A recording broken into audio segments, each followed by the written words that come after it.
Hello friends, welcome to our third episode. This time, we honor the life of Bohol's most illustrious son, the late President Carlos P. Garcia.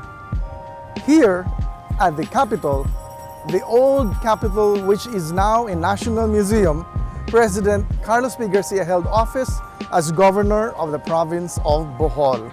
We will tell you the rest of the story about this great man, from his childhood up to the time he served as President of the Republic and until his death. Ladies and gentlemen, welcome to the life story of the late President Carlos P. Garcia.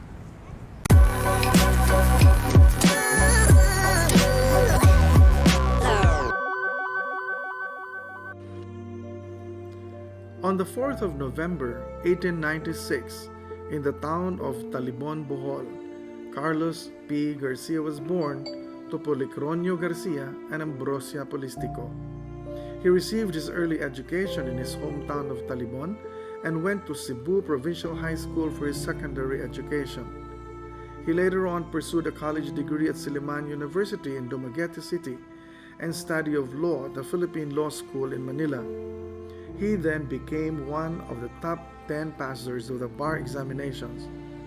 Kaloy, as he was then known, became a teacher, a lawyer, a poet, earning him the title Prince of Visayan Poets and the Barb from Bohol. Kaloy was likewise an avid chess player. On May 24, 1933, he married Leonila de Mataga and had a daughter, Linda Garcia Campos. It was no surprise that CPG later on entered public service, as his father was a fourth-term mayor of their town.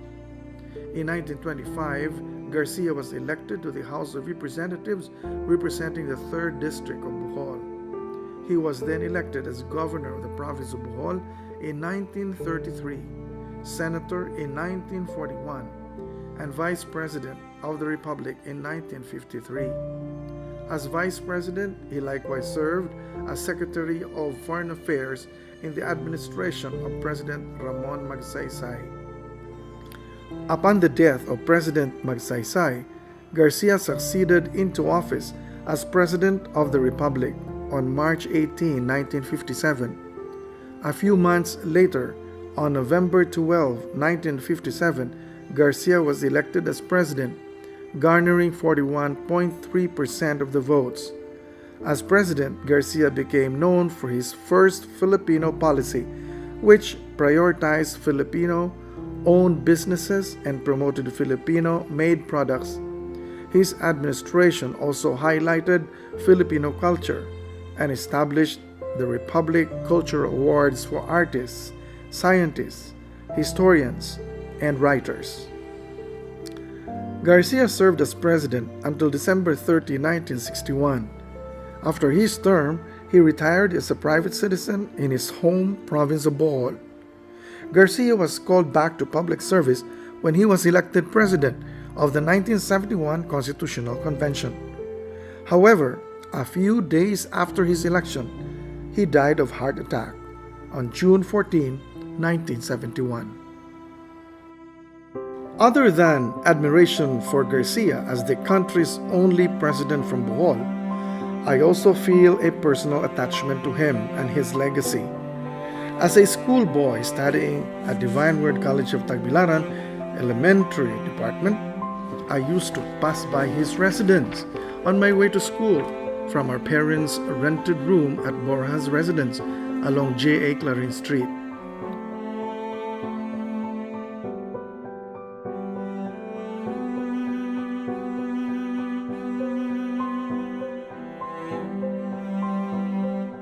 From the gates, out of curiosity, I stopped to take a closer look at the house, which to me more looks like a big mansion.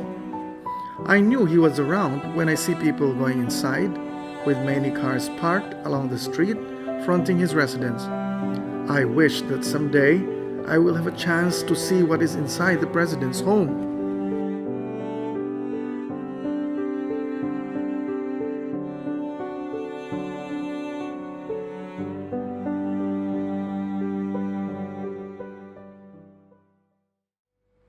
I was very excited when my dad told me that President Carlos P. Garcia was going to visit us in Balilihan. I held my dad's hand as we walked in front of the Balilihan Municipal Building with the late president. As Vice Governor then, during the term of Governor Rene Relampagos, the Provincial Board of Bohol passed an ordinance establishing the CPG Scholarship Program for deserving underprivileged Boholano students. The program has since produced many Boholano professionals whose work honors the legacy of Carlos P. Garcia. During my first run in Congress, I had the honor of heading the President Carlos P. Garcia Foundation, as requested by the family of the late president, led by his son-in-law, former Department of National Defense Undersecretary Fernando Campos. Among the foundation's initiatives were the CPG Monument and CPG markers along CPG Avenue in Taguig. During my first term as Governor of Bohol, we made official arrangements with the Garcia family for a lot donation to establish Cafe Caloy in his residence and for the provincial government to maintain the CPG Ancestral Home and Museum, which is now declared a heritage and historical landmark.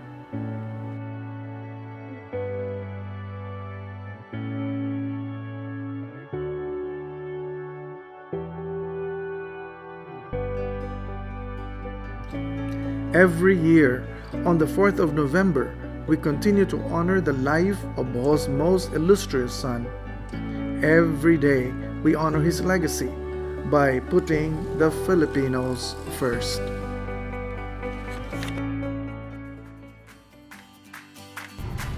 President Carlos P. Garcia continues to inspire generations of Boholanos, most especially the younger generations of today. His monument is the site of the yearly celebration of his birth anniversary. Now, it is fronting the new provincial capital of the province of Bohol. Let us remember, President Carlos P. Garcia provided inspiration, guidance to many leaders of our province, and he will continue to live on because of the footsteps that he has left behind. Thank you for joining us, and please see you again in the next episode.